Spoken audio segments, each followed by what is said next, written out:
and welcome to the Mac Gamecast episode 50. I'm Jon Carr, as always, and with me is the eminent Mr. Casper. How are you today, sir? Eminent, apparently. Yes, most no, eminent. Yeah, very excited about episode 50. It's a big milestone, and WWDC was pretty cool from a gaming perspective, so I think it's great time to be a Mac gamer. It is. It's fun. I do like that episode 50 coincides with, perhaps... Yeah. It's art. I mean, I would almost argue in the history. It's at least safe to say it's one of the most important WWDCs in Mac gaming. Arguably, even the most important, depending on how you look at it. So, pretty interesting stuff. Yeah, it definitely depends on the angle, because, arguably from a foundational technology perspective, something like the release of Metal was bigger, or Grand Central Dispatch or whatever. There's these foundational technologies that have come out in earlier WWDCs that have impacted the way games are made on the Mac a lot more than I think this one does, even though it does impact that as well. But from a cultural perspective around what Mac gaming means and how seriously Apple takes it and stuff, this is a really big one. Big milestone, yeah. So if for some reason you're tuning in and you haven't watched Apple's WWDC video stream live, or, it's on their website, it's about 90 minutes as usual. It has chapters. Of course, there's all the new stuff. We have iOS 18. I think it's macOS Sequoia, it's called, if I'm pronouncing that right. There's a whole Apple Intelligence stuff, which is also really interesting. And then there was a not that long but very significant gaming section, which is nice because we haven't had that in the last couple of WWDCs. When I say had that, I mean of such significance. It was here's Baldur's Gate 3 for a minute or two, and Metal can do this or that for a minute or two or something. It was very nominal. Now it's boom, here are 15 cool games, some of which are older, some of which are still yet to release, coming to Mac. Not everything they showed was technically announced for Mac there. A lot of them were, maybe 10 or 12 of the titles. 3 or 4 of them had already been announced for Mac. For example, Assassin's Creed Shadows, as we discussed in length last episode or two, that had already been announced. So it wasn't breaking news, but most of them were announced there. Pretty big list, and we'll probably go through them one by one quickly. I am familiar with what most of them are. I have played some of them, haven't. But yeah, there's 15 titles. And there was also 1 or 2 not on the list that got announced, I think, at the Summer Game Festival, which is all big publishers and stuff, PC and console. Civilization 7 was one of those, and I also think Path of Exile 2, if I'm not mistaken. Yep. So some other big games also coming, not shown in Apple's nice big grid of games on WWDC, but also confirmed coming to Mac. So basically I count it 17 big releases, relatively at least big releases. Yeah. In addition to that, there's also this is all from, as you say, outside of DubDub, or as that part of the big gaming section they had at the main keynote. That, again, as you say, it was maybe not that long in how much time they spent on it, but it was very significant in what was shown off. But in addition to that, there's also the more technical deep dives that happen at DubDub. They do, a video series for developers called Sessions, and there's over 100 of them. I think it's almost 200, maybe even more, honestly. But in those, there's 16 times on the Sessions website are games mentioned. I don't have a number on how many times it's been the prior years, but it's at least something that you'll see it all over the place on the website. And I've followed the WWDC developer sessions for quite a number of years now. And something that I notice as being dramatically different this year is that a lot of these sessions talking about games no longer talk as much about mobile games and talk more about what, the kind of games we've been discussing on this show for a while, right? Prominent talks are things like bring your advanced games to the Mac and bringing AAA games to Apple platforms. And stuff these are the kinds of titles we're seeing for developer sessions now. And it used to just be things like enhancing touch input in your game and, quite mobile oriented things where the examples they show are things like cut the rope as a good example of how to make a really user interactive, nice experience on a game. Now the kinds of examples they show are Unreal Engine games. They're showing Ubisoft Assassin's Creed games. They're showing off Sniper Elite, all that sort of things for their developer showcases, and also showing off things that aren't natively running on the Mac, but through their new game porting toolkit too, like Cyberpunk with ray tracing and all these sorts of things. The thing they focus on with their developer-oriented gaming talking has very much shifted towards the kinds of games we're interested in, which is fantastic from my perspective. Like, it's perfect. Yeah, it's really cool. It's really cool. Not to overshadow basically what you just said. So game porting toolkit 2.0 was also announced. More ray tracing stuff. I feel like there's already some Mac game with ray tracing, but it's not necessarily a Mac game. Like, it's like a mobile game that had ray tracing was ported. I can't remember. Oh yeah, there is some little thing. I forget what it is, but there is some little thing. I say that because I keep seeing chatter in a couple places, even on YouTube or forums, like the first Mac game to have ray tracing. Well, right. Yes, but no, kind of a thing. Not to be petty, but I do try to be specific. Sure. So what do you want to jump into first? Do you want to do some tech I think or gaming talk? I think let's focus on Sorry, go ahead. Let's try and focus on the things that are happening natively and give some spotlight to the developers and the games that go the extra mile and bring new ports, and let's go through that, and then we can take the technology stuff later and go through that. But I think it's important to showcase the games and the developers who put in the effort and give us native ports and bring some attention to that. Absolutely. I had a list. Someone had made a list of all the new engines that are now on Mac. I was trying to find it. I seem to have lost it. I think it was on the Inside Mac Games forum. Because that was just kind of interesting to me. I always like to kind of follow what game engines are up to. But I don't know where it went. I was trying to look. So what's interesting about the list of games they announced, for example, getting outside of WWDC, getting Civilization 7 isn't really a surprise. We've gotten Civilization 1 through 6 on Mac. Now, granted, Civ 6 is old. It's 2018 or something. I don't know exactly. I think it's even older, like 16, 17. It might be 2016. I never got into them really beyond demos, so I wasn't too keen. Aspire also doesn't seem to be in the picture for the first time in kind of forever. I think it's just an internal port by Firaxis as well. That's what you pointed out to me, rather, and I went and checked, and they are indeed the only ones listed as the devs. Path of Exile 1 coming to Mac was a big deal, but we now have it, so getting Path of Exile 2 isn't that surprising. Now, that being said, Mac continuity is often, sketchy. Sometimes we'll get game 1 and 2, but not 3, game 1 and 3, but not 2. We won't get game 1, but we'll get game 2 in the series. It's kind of all over the place. Assassin's Creed 2 and Brotherhood, but not Revelation, all that, yeah. Or famously, The Witcher 1 and 2, or rather Witcher also 2 that. and Witcher 1, but not Witcher 3, and stuff like that. So some of these games fall into that category, but only a handful. Most of them are surprise, never expected to kind of get them. So why don't we just go through the list? I had posted a list, or you want to use the image? What's easier? Your list that you posted in our chat included a bit more than the image. Not a lot, but a little. So I think we should just go in there. Yeah. Sorry, the list or the image? Yeah, let's go with the list. Okay, sorry. Yeah, well, it also included Civ and PoE 2, so that's why I think.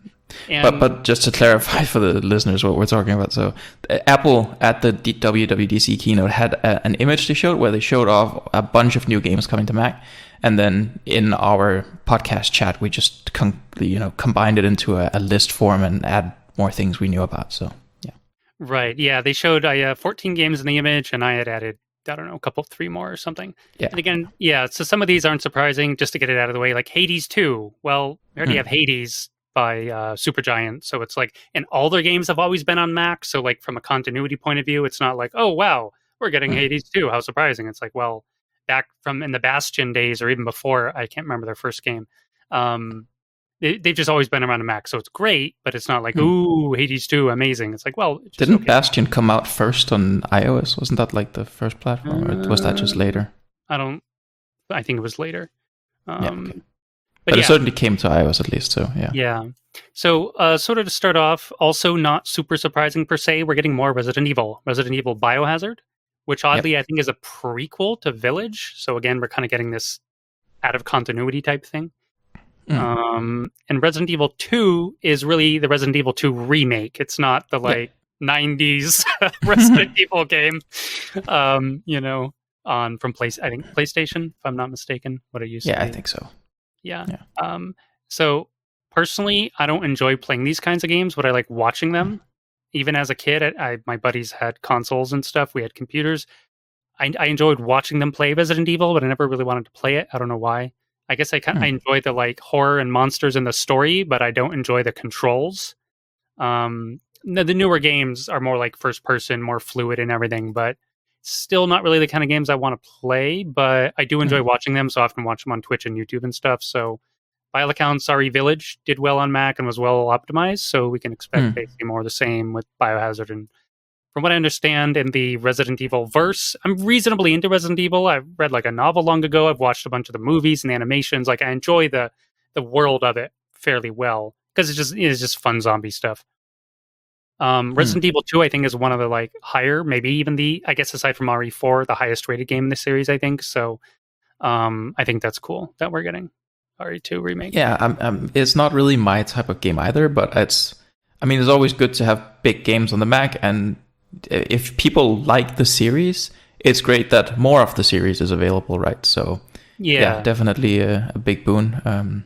I'd like to just see all of the games, right? You know, if they got some, put them on the Mac. I was going to say, out of this entire list, there's only 2 I'm actually probably going to play, but I'm happy to see them here because there's all kinds of gamers. Now, if these had shown up a couple of years ago, there would probably be 5 or 10 of them I'd play, but my gaming habits have changed, and the people I play games with have changed.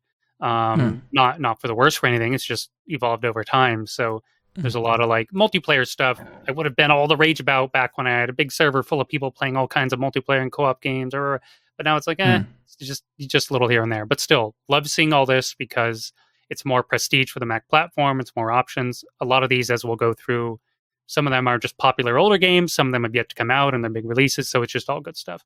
Now, this third one on the list, I'm a huge fan of Control Ultimate Edition. Yep. Really just Controls. This is from Remedy. Fun fact, of course, we had the original Max Payne on Mac way back, which was Remedy's first game. And of course, we didn't get Max Payne 2, but then we later got Max Payne 3, not made by Remedy, but Rockstar. Yep. That continuity thing again, right? Yeah, very bonkers. It was also a terrible Mac port with all kinds of bugs and only on the App Store. And then maybe later on Steam, the whole thing got weird. We never got Alan Wake or Alan Wake 2. And they made maybe some other games we never got. So I played through Control on PC. I think it's a really good game. Now, I do have some like nostalgia for Remedy and their style, which is generally weird third-person third-person shooters, typically with like weird stories or unusual protagonists, like something's going on with them. And I think Control is a really interesting story. And graphics are amazing, action's fun, big like mysterious story, like great graphics, interesting characters. There's kind of one major thing in the story that drops, kind of, what does it call it? Doesn't stick the landing, kind of in the mid-game. Okay. But other than that, that's what my only real complaint. The Ultimate Edition has 2 DLC packs, which I didn't play, but I heard one was kind of but one was really good. So, you know, the usual sort of DLC thing. Some are great, some are not. But if you have any interest in third-person sort of shooter games / mystery action, 100% recommend. Easily like a 9 out of 10 rating from me, like if I were to review it.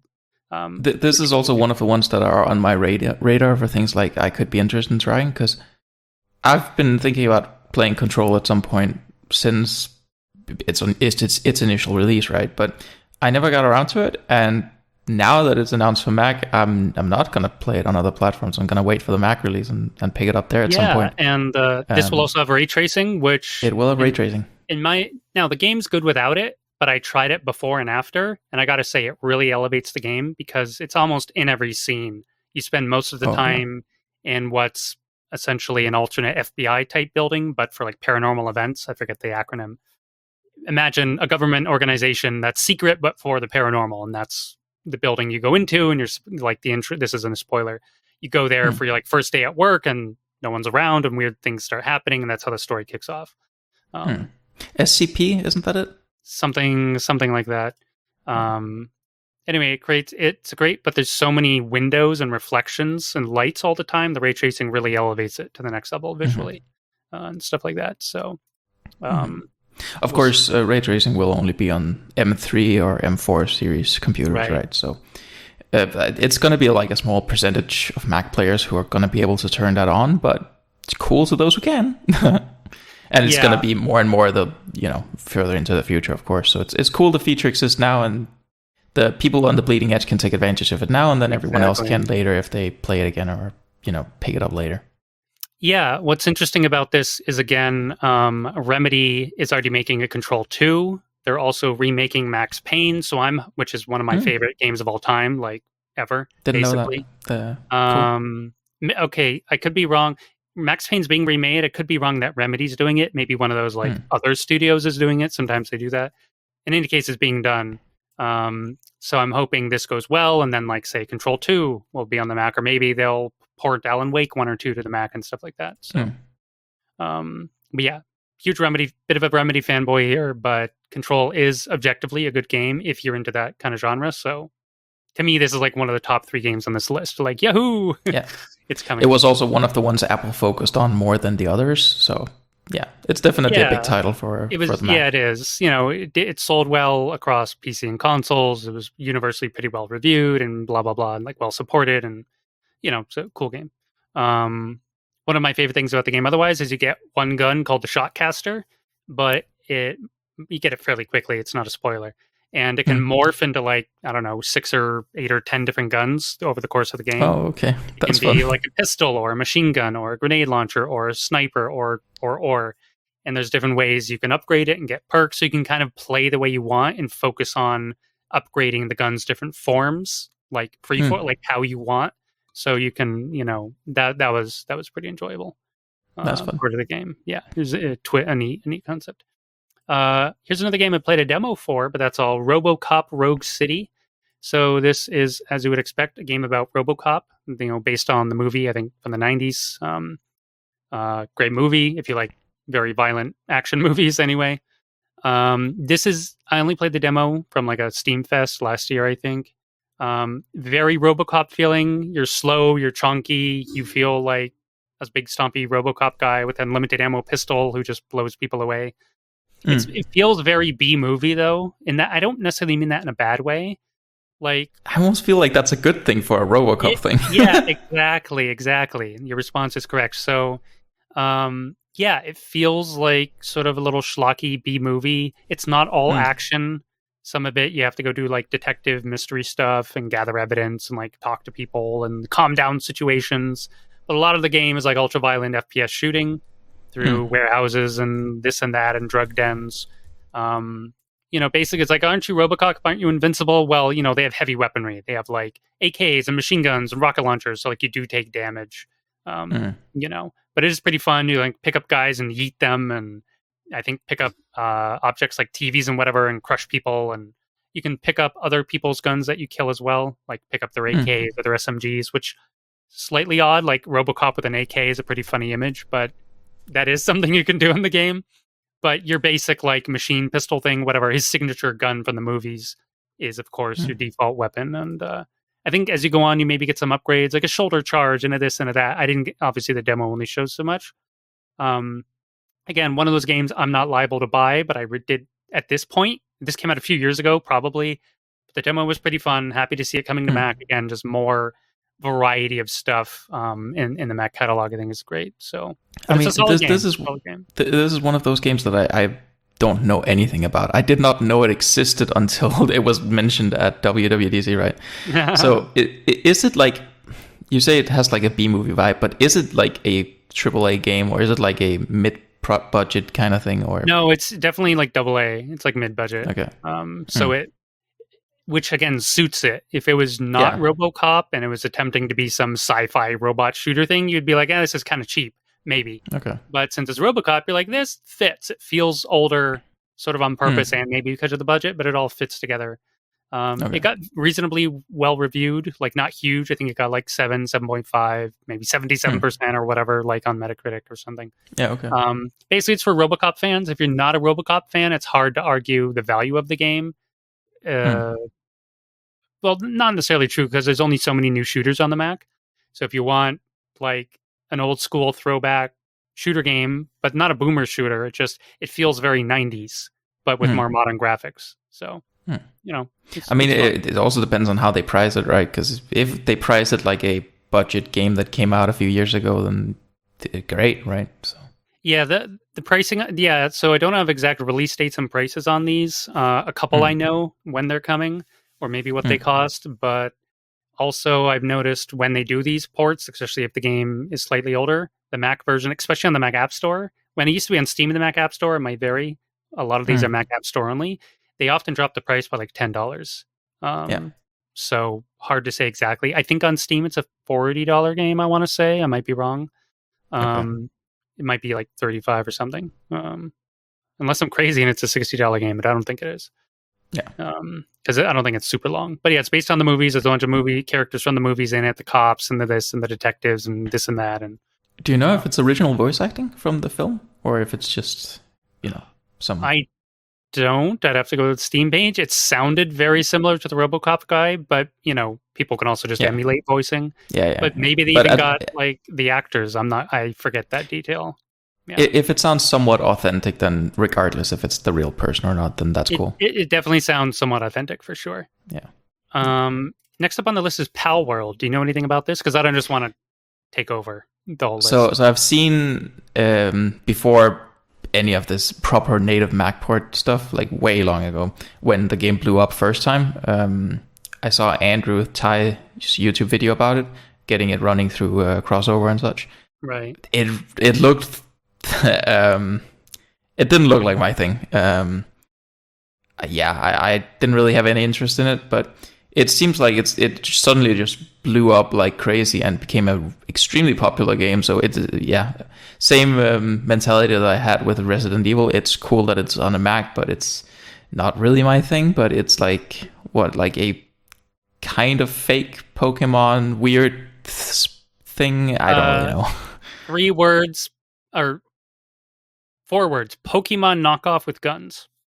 Right, yeah, something like that is what I had in my perception of it as well. That's exactly what it is. I believe they even got sued by the Pokemon company, whatever their name is. Maybe it's just Pokemon. I don't know. Sometimes these toy makers have like another company name, Hasbro and whatever.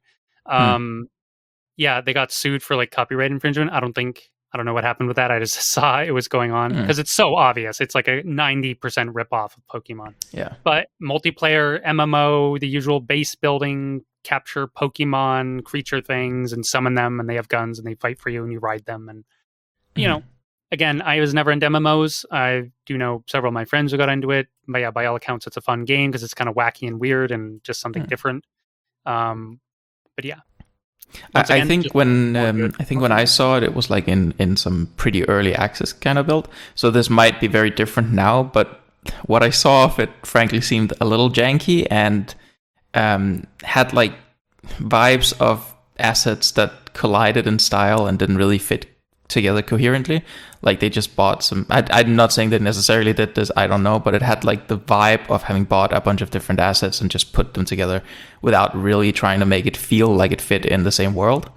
That really put me off it in a way because like the gameplay itself might be fun enough, but the visual style was just too.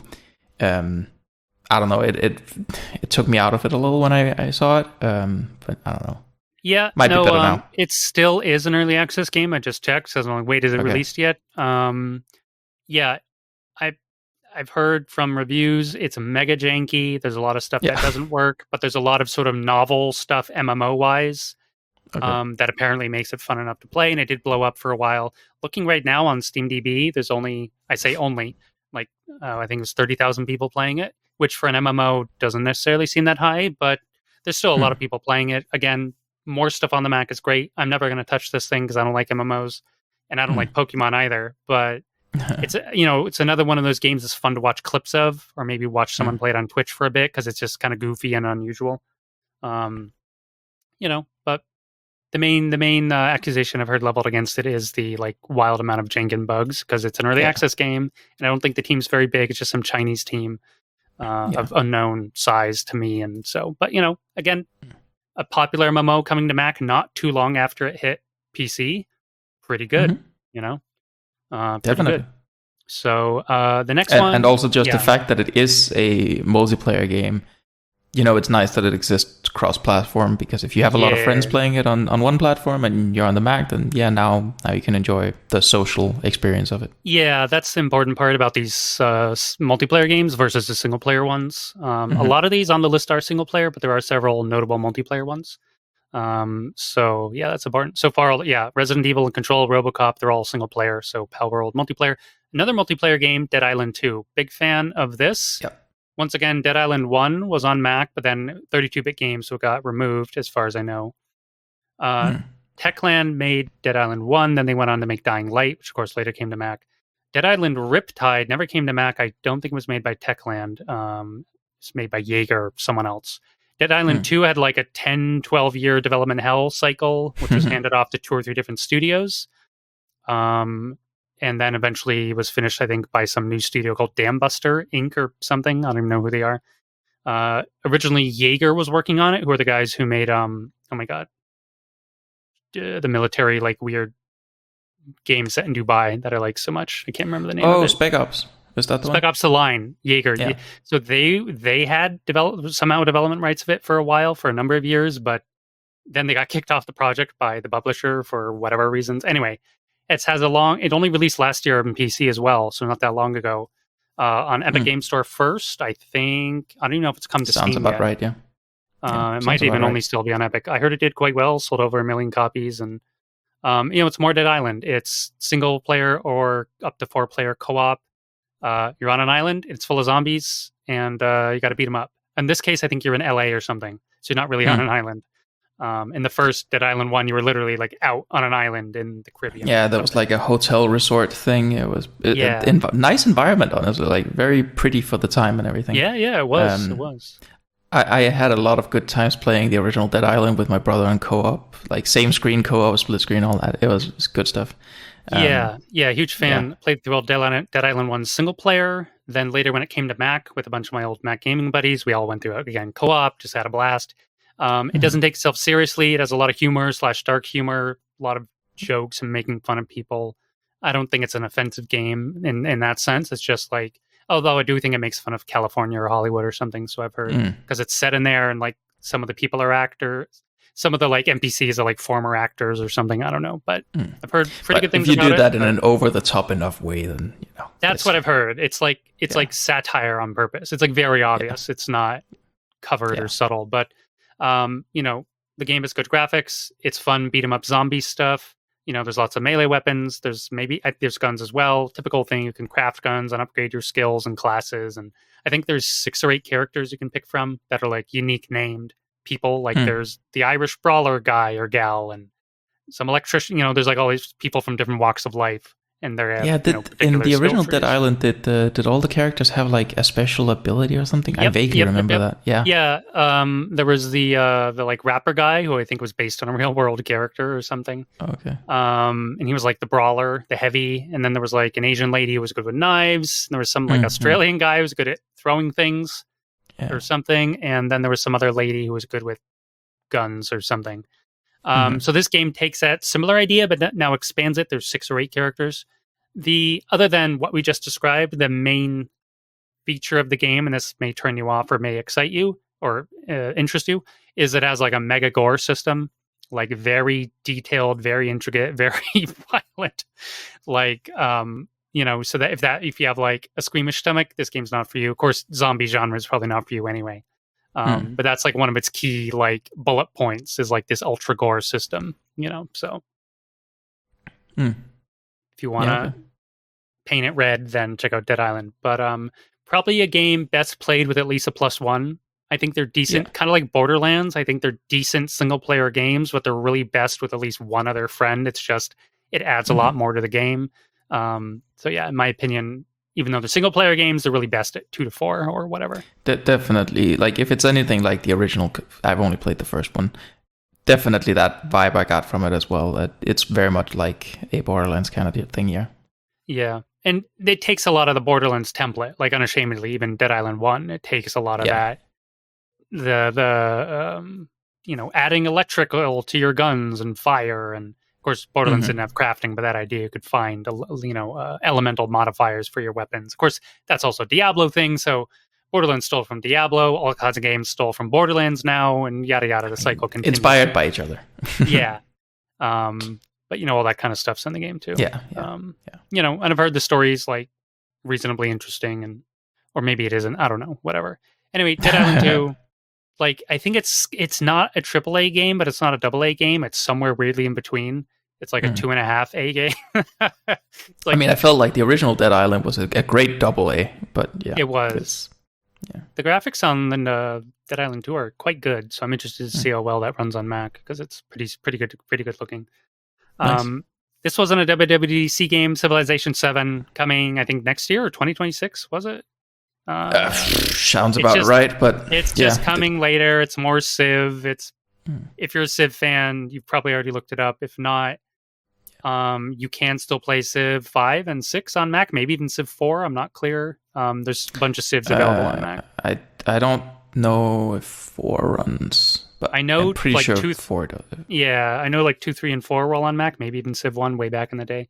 4 was definitely on Mac, but I think it might be 32-bit. I'm not sure. Probably. But Civ 5 and 6 are still up. If you're new to the series, there's also Beyond Earth. That's also on Mac. Yeah, the space one. Yeah. Yeah, I think that was a spin-off of 5, so I think that'll work as well.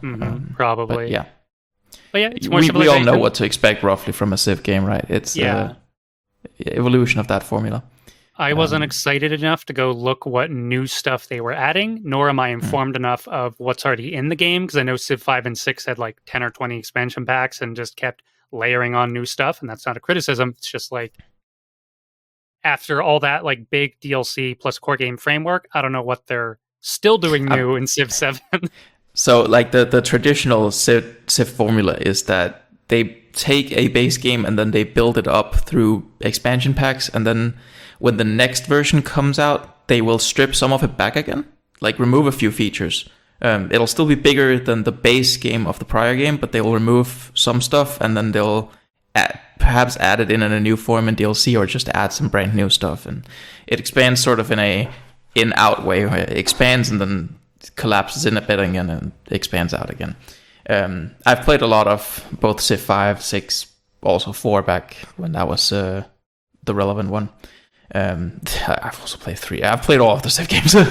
But the major expansions on Civ 6 added like climate stuff with rising tides, where all of the climate disasters could make the world messed up, and if you were having a lot of border cities, they could flood, or if you were next to volcanoes or whatever.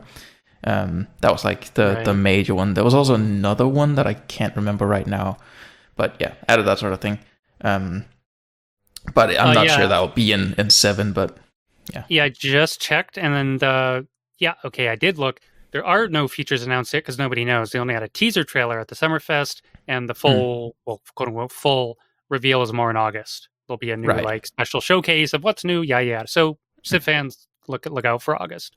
But again, cool here is that it sounds like that's gonna be like, if not day one, then very, very close to day one simultaneous release on Mac and other platforms. Exactly. Right? Aspire used to do it like 2 to 4 weeks after PC something release, like that, yeah. Depending. I think they achieved a couple same day releases. Borderlands 2 was a couple days later, and maybe one of the Civs was, I think Civ 6 was same day or same week or something. So maybe when the base game released, but like I played Civ 6 online with my brother a few times. He was on Windows, I was on Mac.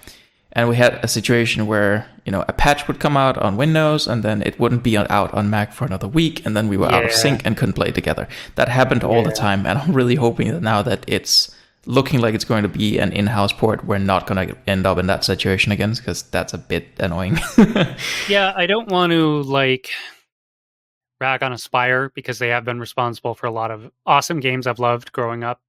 It is annoying that I feel like they've kind of sold out and gone away and yada yada, but I still wish them the best and everything. But that, my personal ramblings aside, what is hopefully of benefit to Mac gamers from these internal studios done right, it's as Casper said, you'll probably get a same day release. You'll probably get, in sync patches rather than here's the patch, hand it off to the porting studio or person. then they work on it. So the only downside is if they don't know what they're doing, and we get ports like Borderlands 3, which were like, okay, so maybe we probably wouldn't have gotten it otherwise, but it's honestly a pretty terrible Mac port. Yeah.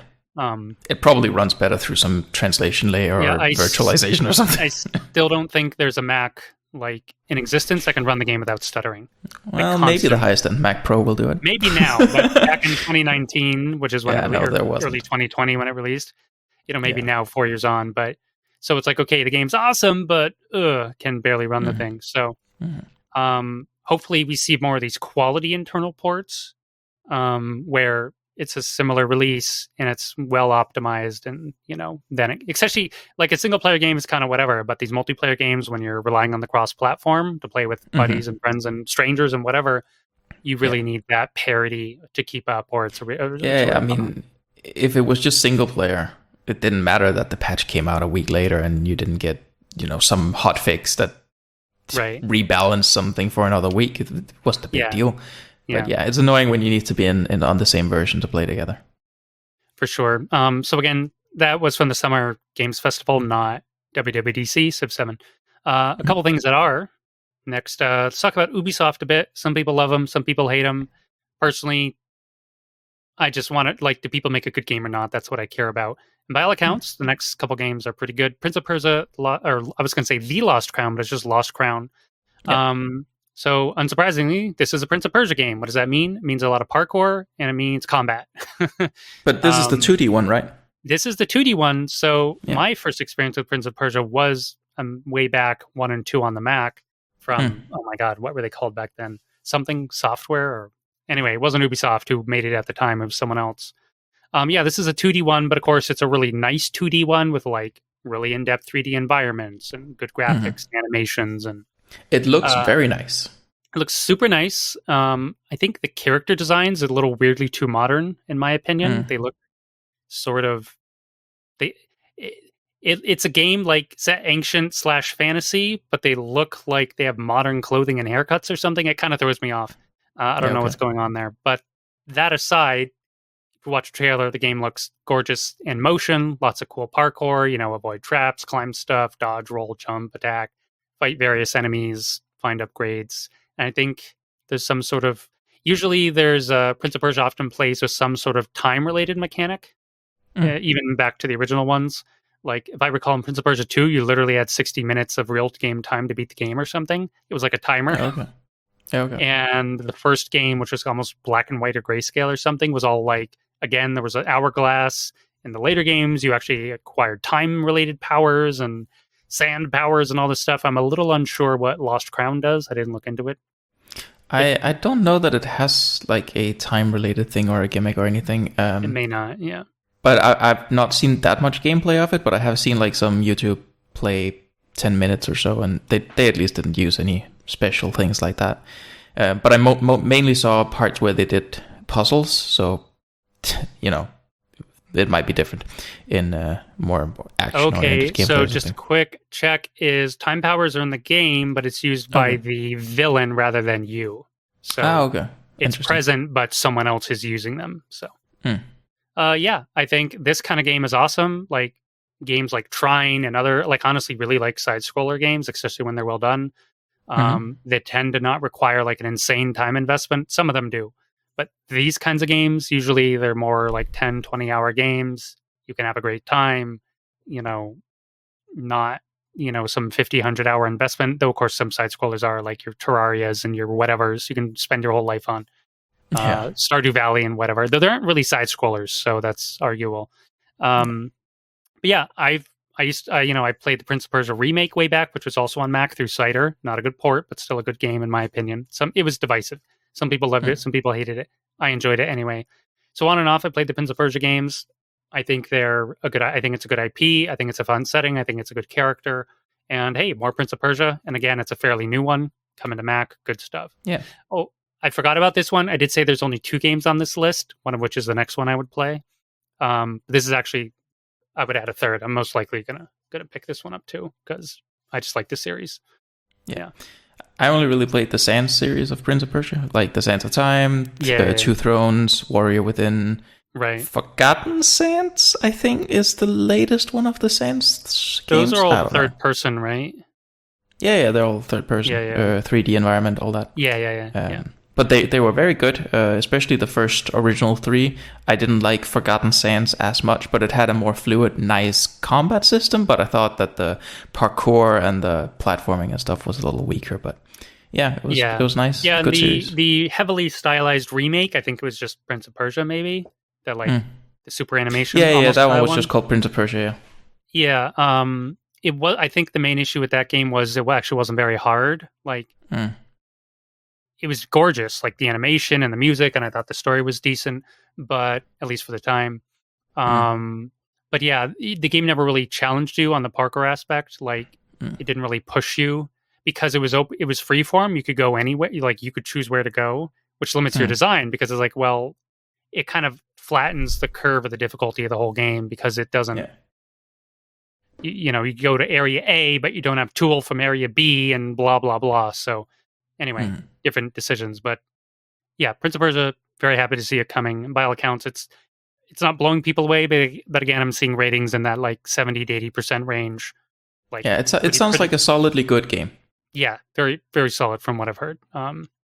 Now, this is the biggest game on the list, which we've already discussed for ages, Assassin's Creed Shadows.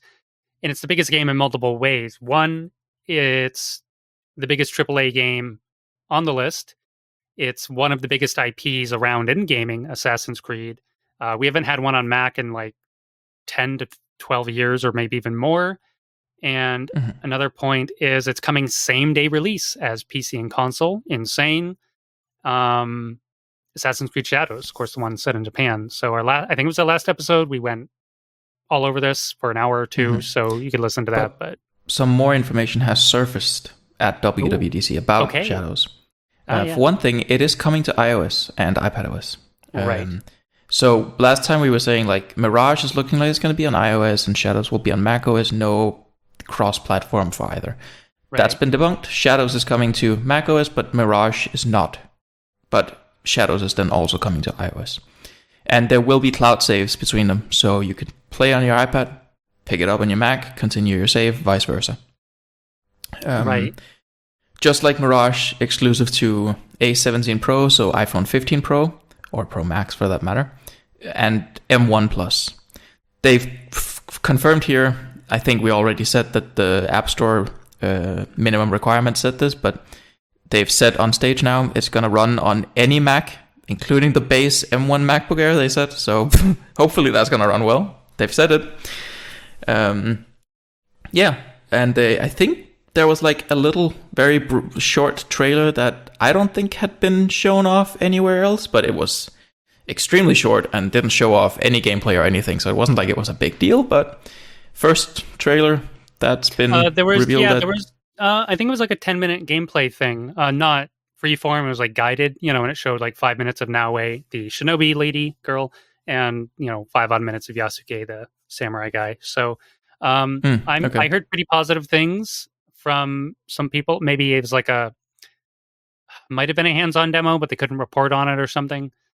It was IGN or PC Gamer or whatever. And they shared my sentiment, I just want to play the shinobi girl, not the samurai guy. And they said, good news is it looks like you can just do that, for almost all the game. And the shinobi girl was actually still pretty good at combat because she had a short sword or katana type thing or whatever it's called. So you didn't have to be oh no, if I want to actually kill somebody, I have to switch to the other guy or whatever. And she can. Apparently, the stealth's been heightened. We already talked about it, but people, after seeing it more in action in the gameplay, are oh, this is looking even better than we thought, or as good as we thought. So basically, all signs looking good for the more stealth aspect, shinobi ninja aspect of the game, which is my very interest. Nice. So. But I'll also just add regarding the performance on something like an M1 MacBook Air with 8 gigabytes of RAM.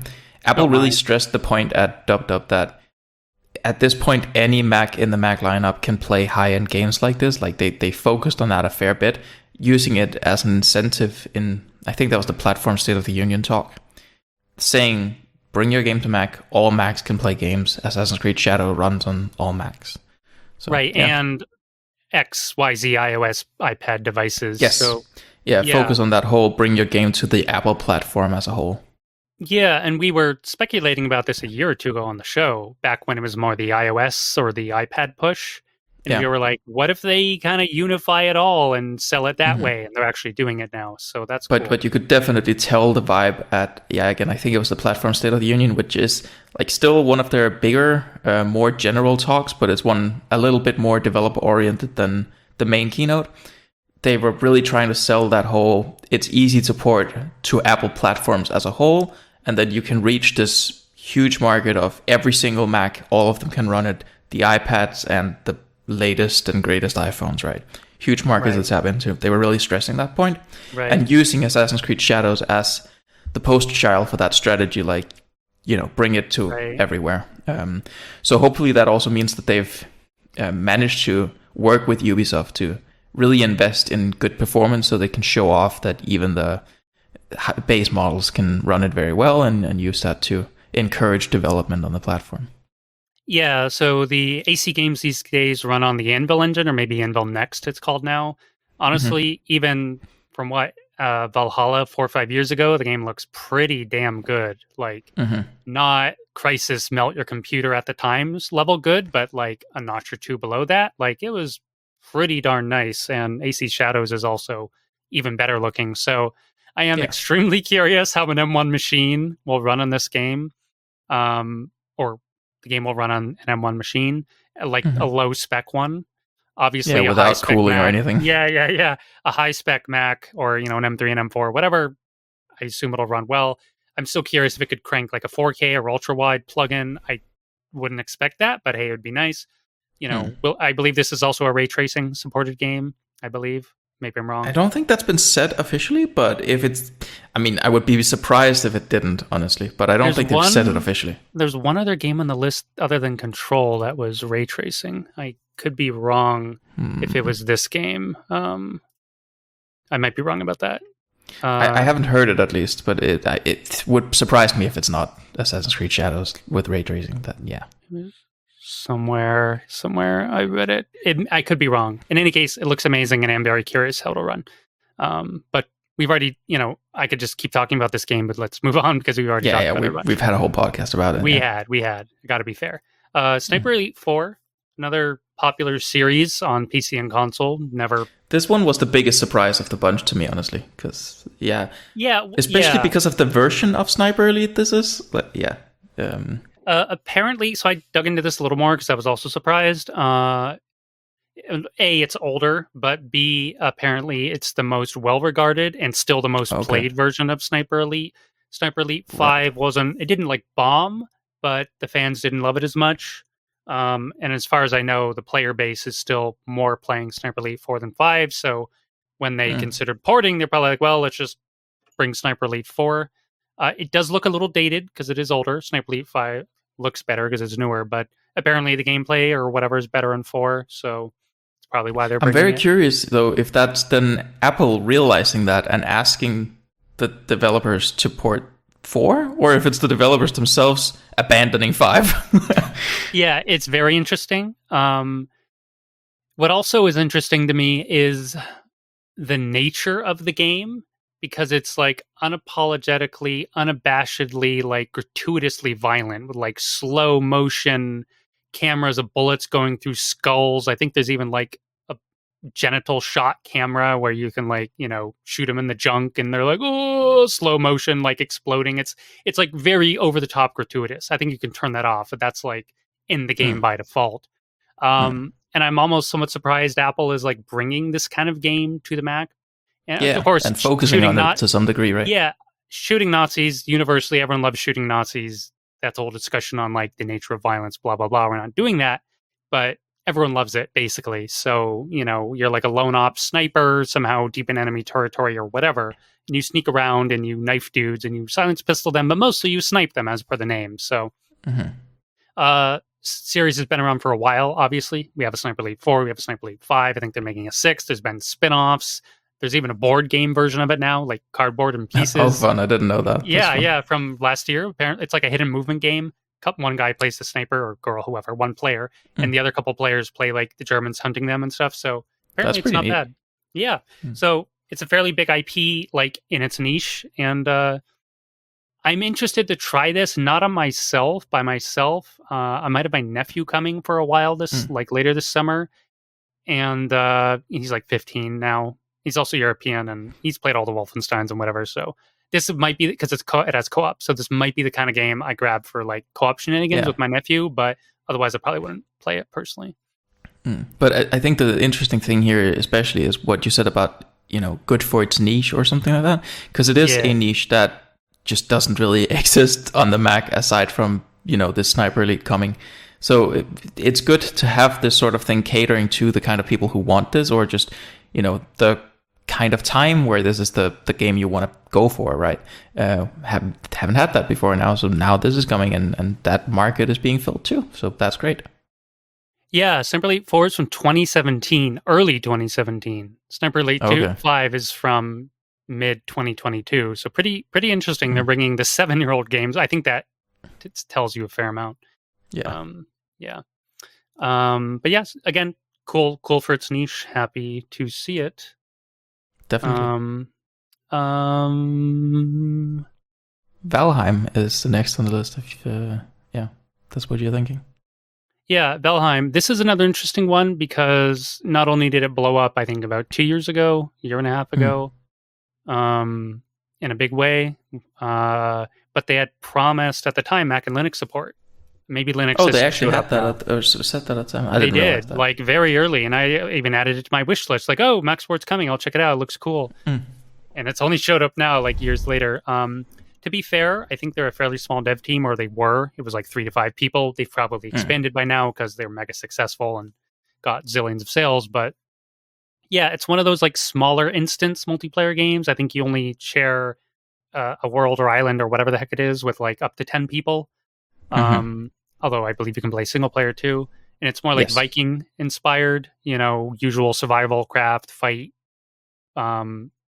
pixel graphics, but very good ones with lots of nice like lighting and shading and design. And I don't know enough about the genre. I say genre because it's that open worldy survival craft adventure type game, aka Rust and Minecraft and everything.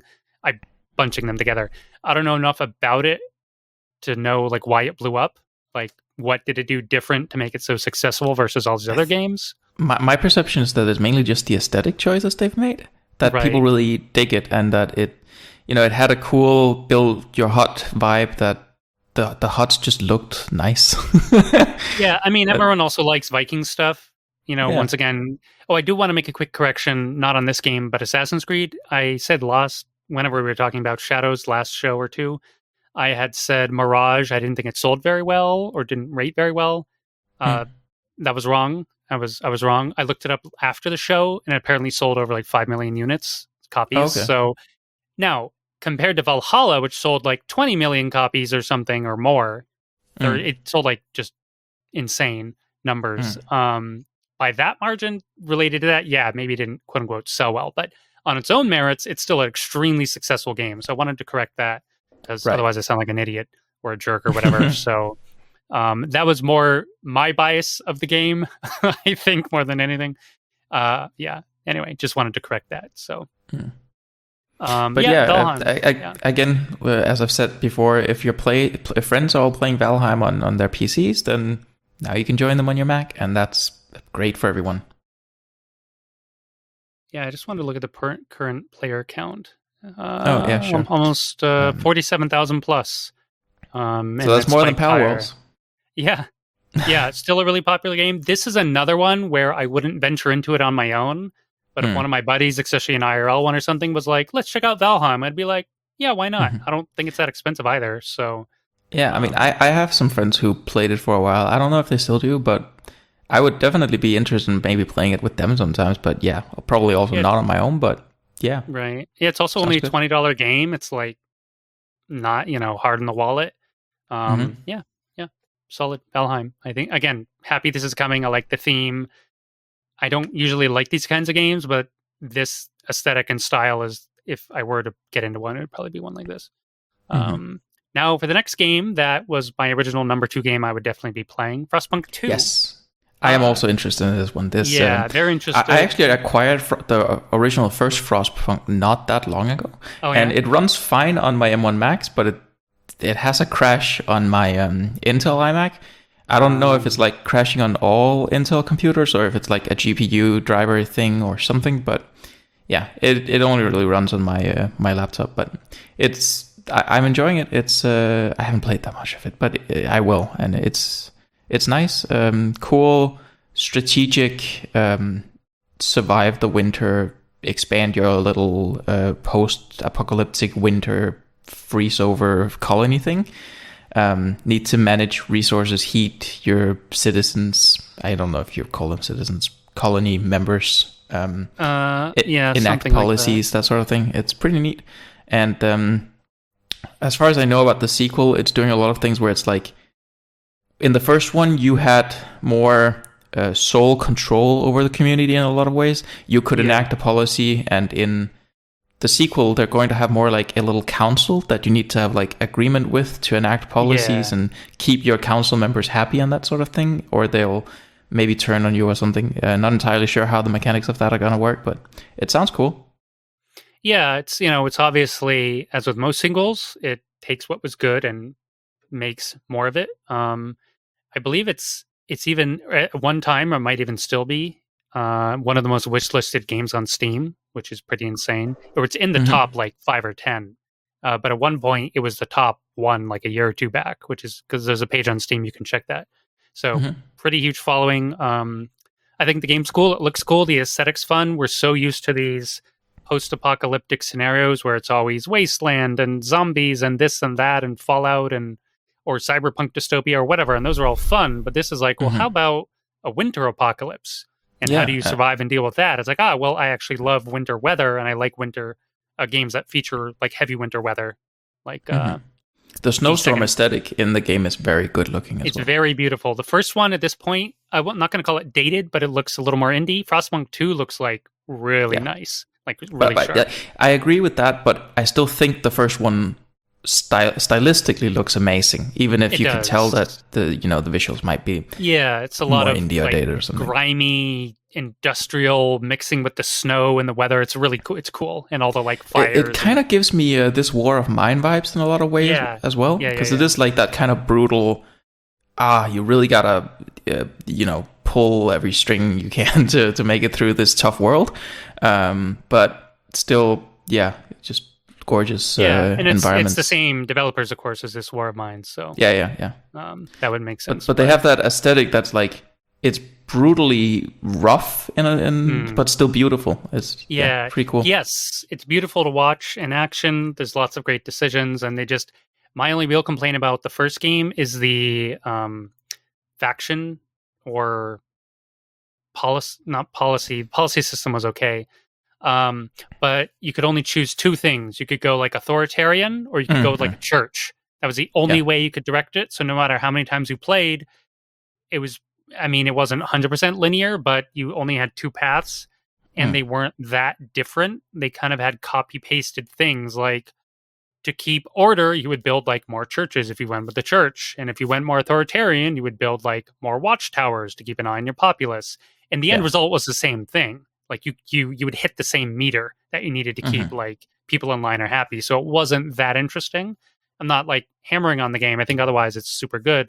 But as far as I can tell in Frostpunk 2, they're much more expanding on that system. There's many more. I think at least several more ways you can take your society, and it's more nuanced and more interesting, basically, to make because you do one run and you either die and get kicked out as the leader or whatever, which happened to me. And the game is pretty tough. It happened to me in my first game, or 2 games even. And then you succeed, and it does this cool thing where it starts from the beginning and like fast forward as it zooms out. It builds whatever you've built over the course of the game. It like shows happening in fast speed. It's fun. There's a little narrative of like what your choices did, and cool game, great developers, great theme, good gameplay. So just hype for Frostpunk 2. I'll also just say that I don't know if we made this clear. It's like a top-down isometric kind of, not quite a city builder, but also has aspects of city building stuff. But I think a mechanic they do really cool or nicely to make you not too overwhelmed with the scope of what it can become in the end is that you always have to like build around a heat source because the world around you is too cold. And in the beginning, you just have a single generator producing a certain radius of heat where you can build within the scope of that. And as the game expands, you get to build out more and more because your heat generation, your heat output expands further. So your reach of your territory expands out a bit and you have more. Yeah, exactly. Yeah, territory that way. It's pretty neat. It's cool. It's a cool mechanic. And I think there's even like a heat overlay map toggle or something. So you can see where to build. And I don't enjoy full-on city builders. So this is sort of more of a town builder, if that makes sense. Mm-hmm. But there's other aspects. You can like zoom out and send people on little like quests and retrieval missions and make choices about people coming in or settlers or deals with other groups and yada yada. And I'm sure number 2 expands on all that. But and more like narrative things do happen than a regular city or town builder thing, or Correct. It tells more of a story. But yeah, I think the first game is great. There's a bunch of DLC. I think I only played one of them. I've heard the others a little hit or miss, but whatever. The base game's great. I think I played it like 12, 15 hours, something like that. Pretty fun. Yeah. So Frostpunk 2. I think it's coming later this year. Relatively soon. Sometime this year. It's happening. So another big game, not for me, but in like gaming history, Mac gaming history, Riven. AKA the Riven remake. I think literally just called Riven though. They didn't put remake in there. But of course, it's the famous successor to Myst, if I'm not mistaken, from like 25 years I actually don't know this one, but if it's because it's a Myst, then that tells me a lot about it. But I hadn't heard of this. No, it's Riven was the sequel to Myst way back. But this one, so it's a remake, but as usual with these modern games, they make it fully like first-person free-form, not all this awkward like junk. You're stuck in like only looking this direction, that direction. Walking here, walking there. It's like freeform, look, move, interact, all that. So, but they back in the day, they still made like Myst 2, 3, 4, right? So they did. Riven. Okay, when I say sequel, maybe it was a spinoff. I never played it. I just know it was like a big deal back in the day. No, it literally is titled Riven, the sequel to Myst. So I don't know it. I'm not enough of a. I was never a fan of these games because I don't really enjoy the whole like puzzle thing. Because they're puzzle games first and foremost, aside from exploration. I just remember that tagline in my brain, the sequel to Myst, and I just Googled it, and that's what it's called. So where Riven falls on the Myst 1, 2, 3, 4, or whatever, I'm unclear. But in any case, it's a remake, so how much they may have changed, how much is 100% faithful to the old version, unclear. These were on Mac back in the day too, Myst and Riven and everything, so it's cool to see it later. This is coming out quite soon, in like 10 days. Same day release, as far as I know, for Mac, or 9 days. It's quite soon, as of recording of this podcast today, anyway. They probably died when 32-bit games got killed off, but I imagine Myst 3 and 4 and stuff were on the Mac App Store for a while. Okay. So June 24th, I believe, is the release date. So, but yeah, a same day release, pretty cool. I don't know anything about like the studio behind it, or if it's original people or whatever. I'm not that invested, but I'm happy to see what's basically like legacy game, as it were, from long ago, and even way back then in the 90s. It was a really popular series on the Mac and otherwise, so I think it's just cool to see it back, even if I'm not going to play it myself. Yeah, definitely. The next game's another weird one where like sort of eyebrow raise, kind of like Sniper Elite, like, oh, Apple's bringing this to the Mac, interesting. When I say Apple, as in they're showing it, it's on their grid of photos at WWDC. Weird name, Wuthering Waves. And you're like, well, that doesn't tell me anything about what the game is. Well, it does. Yes, you would be correct. Basically, it's cute anime girl fighting game, action game sort of thing. And that's its whole genre, or you could even call it a subgenre, where they take like a third-person action game, but fill it full of like cute/sexy anime girls. So you either find that cringe-inducing or eyeball-rolling or interesting or whatever. No judgments here. They tend to be very stylized and have cool like designs or maybe some sort of story hook. They're all over Steam. They've been around forever, this genre. I say forever, I use that word loosely. But they're recently popular because they keep getting made by all sorts of people. I don't know if it's like one of those gacha game things, like as in GACHA, like gambly like stuff, or it's just an action game. I didn't look into it enough. I don't know about this one, but a lot of the games in this subgenre do have gacha mechanics.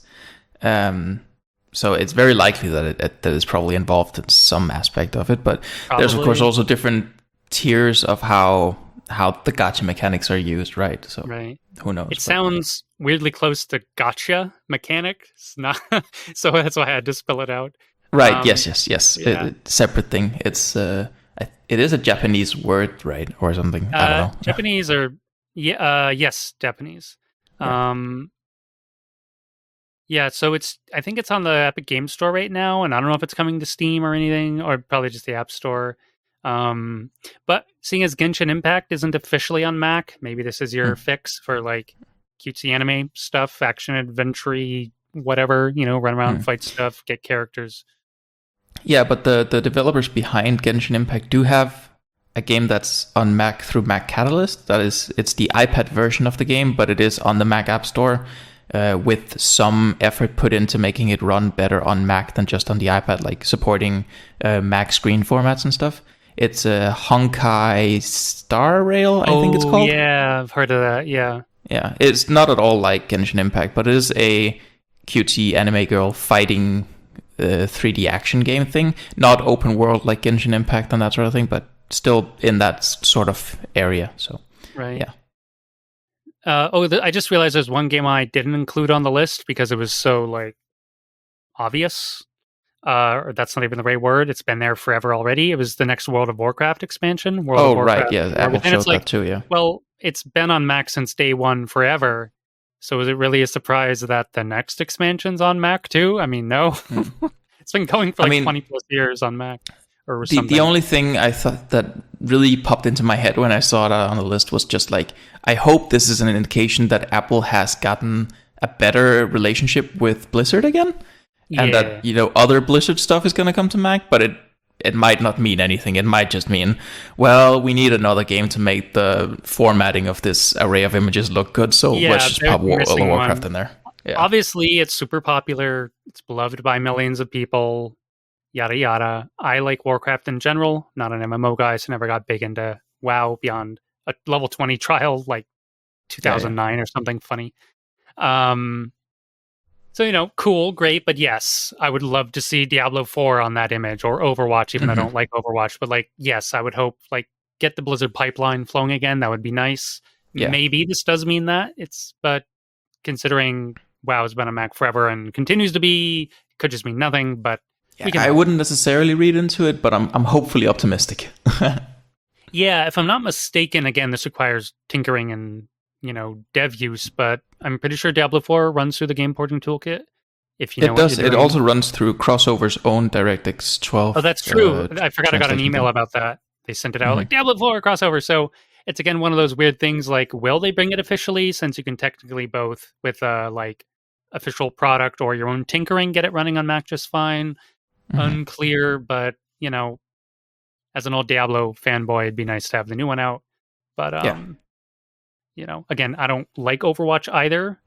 The game itself, I enjoy like the lore and the videos and blah blah blah. But just Blizzard used to be like such a big Mac name and always have dual releases, and I just resent that they dropped all dual support except for World of Warcraft. It just annoys me. Like, come on, guys. You're a mega $billion studio across all your IPs. You're telling me you can't get it running on Mac? Like, come on, dudes. I mean, so are so many other studios who don't bother, right? So, yeah, but they weren't already on Mac before and then just X'd out for the most part. So that's true. But if they did a major engine overhaul or something, then from a financial perspective, I can see why they might choose to do it, especially if they got the same perception that Valve did for many years, that Apple didn't care. And that's why it's, sort of a hopeful little glimmer in my eye that this game is on the list, even though of course, we're going to get World of Warcraft, right? Because it might indicate that they're talking to Blizzard and getting the ball rolling again. But again, wouldn't read into it, but hopeful.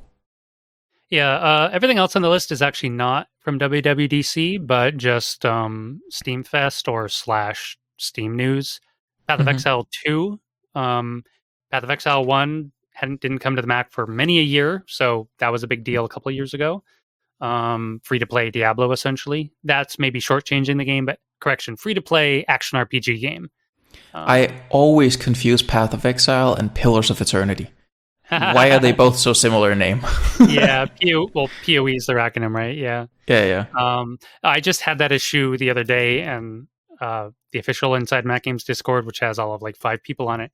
But someone was talking about PoE, and I got like weirdly riled up and confused. But they were talking about Pillars of Eternity or something, and I was like, these acronyms. Because he didn't specify, he just launched into talking about PoE, and I was so confused. Because I played the Pillars of Eternity when that came out on Mac, and then at some point, like way later, everyone was all like, PoE coming to Mac, and I'm just sitting there like, it's been there for ages, and it's it's not this, okay, that one, right, Path of Exile. It's more Path of Exile. I can't remember, I know years ago, I recall reading they had some ambitious plan to tie like the games together into one big mega game. I don't know if that's still happening, or you make a new account, or you create a new character, or it carries over. I'm not clear because I haven't looked at it in years. I looked at the Path of Exile 2 news when they just announced it, and that was like 2021, 2022. And like, this is our plans. So I haven't looked at their plans like today, like what's happening with the game. But it's coming to Mac, which is great. Especially in the absence of other popular action RPGs. There's not even that many like indie ones. We used to have Torchlight and maybe some other ones. Now all those Torchlight 2 also never came to Mac, right? Did it? I'm pretty sure it did. Okay, then it just came like way later, but yeah. It was like crazy late. And I think Torchlight 3 never made it to Mac because it kind of was, they like kind of crashed and burned that studio or whatever. It's too bad. Like even all the indie sort of action RPG games now are just all roguelites, which annoys me, like all of them. So we basically don't have any modern like action RPG game on the Mac, except for Path of Exile 2 whenever it comes out. Or you could include Path of Exile 1, but it's pretty old. So basically it's just good news. I'm not going to get into it because I don't like its upgrade system of like choose from one of 10,000 nodes that give you 1% boost. I do think its skill, like its ability system is cool, or its spell system. Like you could have Fireball, and then you can add a modifier that makes it like split and bounce everywhere, or maybe it, AoEs all around you like a Nova, or like you can modify the skill in like really radical ways. Diablo 3 toyed around with this with the rune system, but it was much more minor. Path of Exile's version of that was really cool, but that was really the only thing I liked about the game. There's a lot of other stuff that didn't do it for me. But it's also free to play and didn't cost you whatever, 40, 50. I think Diablo 4 is $70 now. Pretend it's on Mac today. Yeah, okay. It's like, $70 plus tax, mind you. Plus any DLC content or upgraded super versions, which I think run 100 plus. Hey, this game's free. Cool, so it has that going for it. But more good news. Just, hey, it's a popular game on PC, maybe console, I'm unclear. Lots of people play it. You probably know people who play it on your friends list or whatever. It's coming to Mac. Awesome. The last 2 also are no particular surprise. Not from WWDC. This is from the Inside Mac Games post. Kerbal Space Program 2. Unsurprising. Kerbal Space Program 1 is on Mac. I'm still a little bit surprised by Kerbal Space Program 2 because it is a different studio and it's a different engine, so I didn't think it was a given that it was going to come to Mac. I didn't know enough about the game to even know that. So right, it's different engine, different studio. I think even different publisher, or maybe it was the publisher who made it be a different studio developing it. But it's significantly different to Kerbal Space Program 1. It's graphically a lot prettier, but a lot worse in gameplay is like the general consensus. It's the mechanics are all like watered down a lot. It's less physically accurate. There's less content. Modding support doesn't seem to be as good as the original game, though I think the developers are working on that, making it more modding expandable and that sort of thing.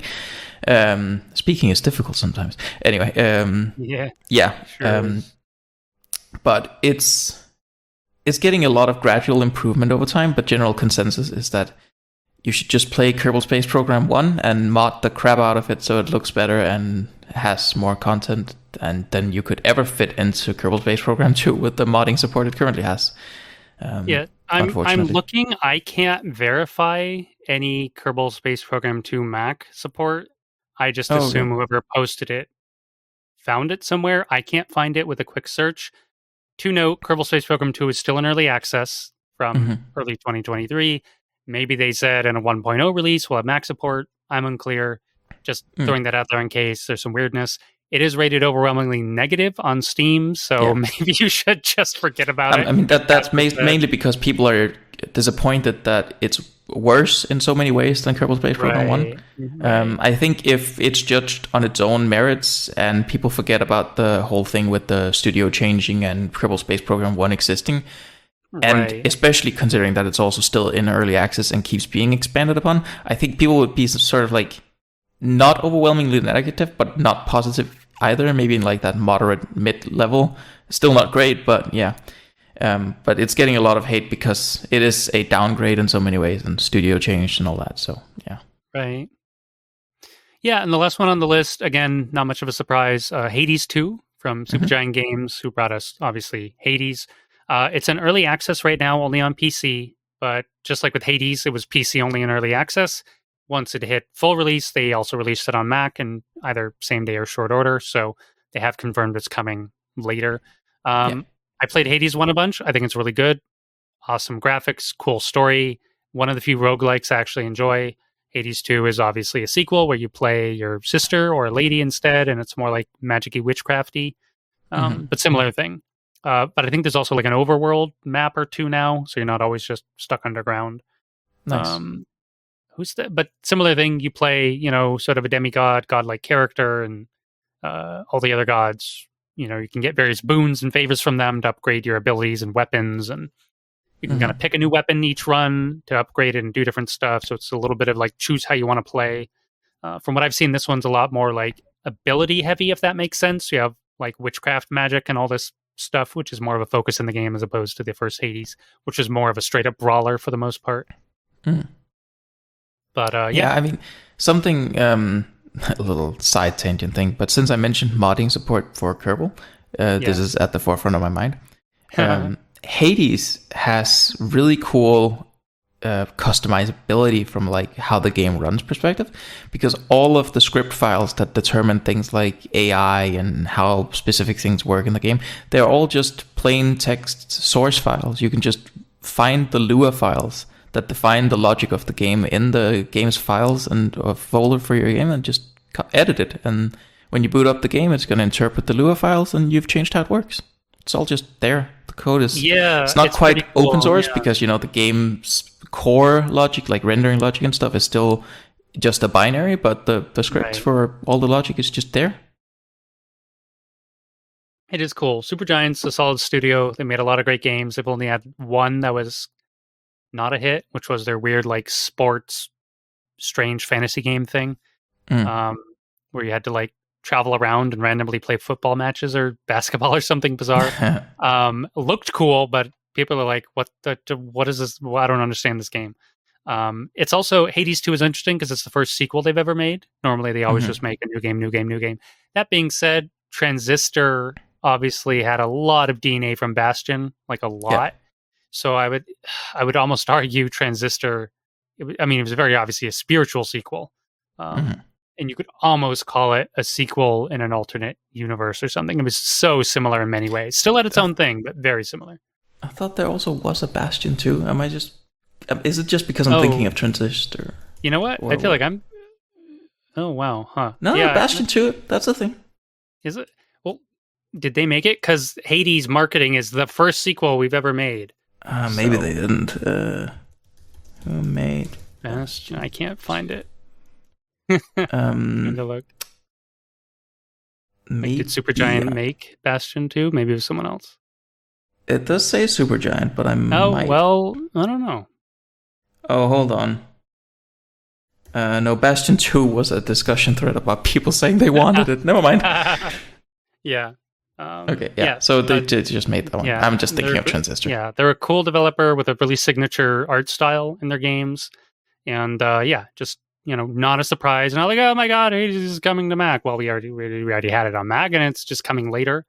Yeah. Would it be nice if the early access version was also on Mac? Yeah. but some people, I guess I don't know, but I would suspect it's more a minority who probably want to play the early access over and over. And most people probably just give me the full game when it's ready. So in that sense, you're fine. It's coming when it's ready. Um, But yeah, that was the whole list of games. Majority from WWDC, a couple extra from outside of that. But yeah, this is amazing for Mac Gaming. It's the biggest download or dump of games we've had in maybe forever, all at once.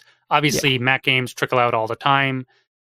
I don't know about every day, but every week there's some little random game releasing on Steam, usually, or maybe itch.io or something, that has Mac support, sure. But like a big developer, a big platform, a big, space like WWDC and Apple and a bunch of big names on this list. There's only a couple indie titles on there. Most of them are double and triple A games from like known developers and like popular IPs and everything. So really incredible. Like an enormous adrenaline shot. I wouldn't even say in the arm. I would say right in the heart of Mac Gaming, like a big needle syringe. Like and on top of that, Apple even said that more will come. Like they pretty openly said this is not the end. More will come, and I think they said before the end of the year as well. So so very cool, very exciting. The Apple gaming engine, if you will. That's what my own words. When I say engine, I don't mean the literal like game engine, but the game train. The game train. That's better. By engine, I mean like it's like starting up before it's like I won't start, like a cold car in winter or something. Dies. Now it's like revved up, ready to go. Where it drives, where the train takes us, we got to see. But we do already have, we do know some past confirmations, like the next. Oh my God, what's that weird game where you play like Amazon delivery package guy? Oh, Death Stranding. Death Stranding, we know we're already getting like Death Stranding 2, for example, on Mac. That was already confirmed. And more Resident Evil is obviously in the pipeline. The big question mark for me is like, do we keep getting Assassin's Creed games? Like, I think so, and I think we're going to get not just Assassin's Creed, but a lot of other Ubisoft titles as well. If you look at, and this is sort of leading into what we're going to have a bigger discussion about probably next episode, given that we're already a bit on time. Yeah. But if you look at what Game Porting Toolkit 2 has done, pretty much every single Ubisoft game is now playable. And it seems like there's been a focus on Ubisoft's engine with respect to Apple's further development work for their game porting technologies. And Far Cry 6, for example, runs perfectly fine. And I think that this is an indication that they're working especially tight with Ubisoft to get their engine in a top-tier state to where they can be a major player in getting more AAA involvement in the Apple space and getting a lot of games over. So yeah, I'm expecting a lot of Ubisoft games. I hope so, because they have a lot of really good IPs. They also own Rainbow Six. They own Far Cry. I mean, whether you like them or not, they're really popular. So yeah, I've played those games on and off. I used to be a huge Rainbow Six fan when I was younger. Rainbow Six Siege is a really good game. I only played it a little bit, but it's great. Far Cry, for me, is more hit and miss, but they're just kind of like dumb fun games, essentially. I believe, if I'm not mistaken, Star Wars Outlaws is coming from Ubisoft as well. Maybe, yeah, sure. So I'm not like the biggest Star Wars fan, but that's like a major game coming. They own a lot of cool titles and IPs. Honestly, I'm pretty fond of The Division, even though that game's a little divisive, but I've enjoyed it on and off. It caused a division. Ooh, burn. Yeah, I think they have a lot of solid stuff. They're not the best company around. They're not the worst. When I say company, I mean like mega game company. I like them well enough. I think they also own the Settlers IP, if I'm not mistaken. I think they just own a lot of stuff, and some of them are great, some of them are not. In terms of like, because we're on Settlers 10 and Far Cry 7 and Assassin's Creed 100, blah blah blah. Not every game they make is a stellar mega hit or something, but they have a lot of good games. They have a lot of good IPs. So yeah, I'm really hoping to see more from them. And AC Shadows is amazing. My hope is this, like, there's still, I don't want to start complaining like, well, what about all these other games I wish were on Mac too? But in terms of like a brief, maybe a few minute discussion, like, well, where this might lead, who could we also entice? For me, Like, if we really want to put Mac gaming on the map, like, it's here to stay.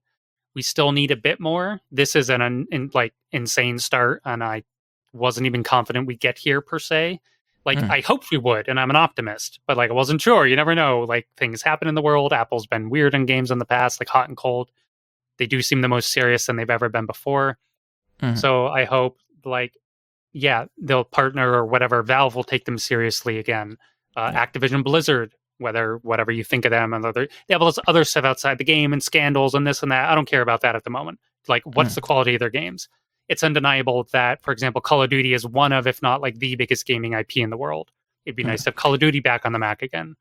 Yeah, I mean, I think that there's a few things that are sort of, I won't say impossible, but improbable before the ball has rolled big enough, right? Yeah, right.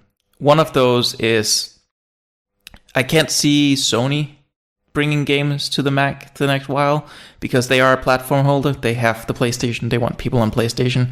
They did start making PC ports because the PC is such a big platform, and it's not... Yeah. I don't think they see it as a direct competitor because, you know, they release games significantly later on PC. So if you really want to play it, you get the PlayStation version first. And second, I think they think that there's a big enough difference between the kind of person who will wait for the PC port and the kind of person who plays primarily on consoles, right? Yeah. Secondly, I think anything owned by Microsoft is going to be tricky because, again, they're focused on the Xbox, they're focused on Windows. If they have to, they might publish for PlayStation because of the market share, right? But I don't think Activision Blizzard is happening because they're owned by Microsoft. I don't think Bethesda is happening because they're owned by Microsoft. And something like, what's the studio called that makes Gears of War? Is that just called Microsoft Game Studios or something? It used to be Cliff Bleszinski and all that. I forget who it is now. Yeah. Probably. My hope is something, so who owns BioWare? Electronic Arts. I hope we at least get some more EA games.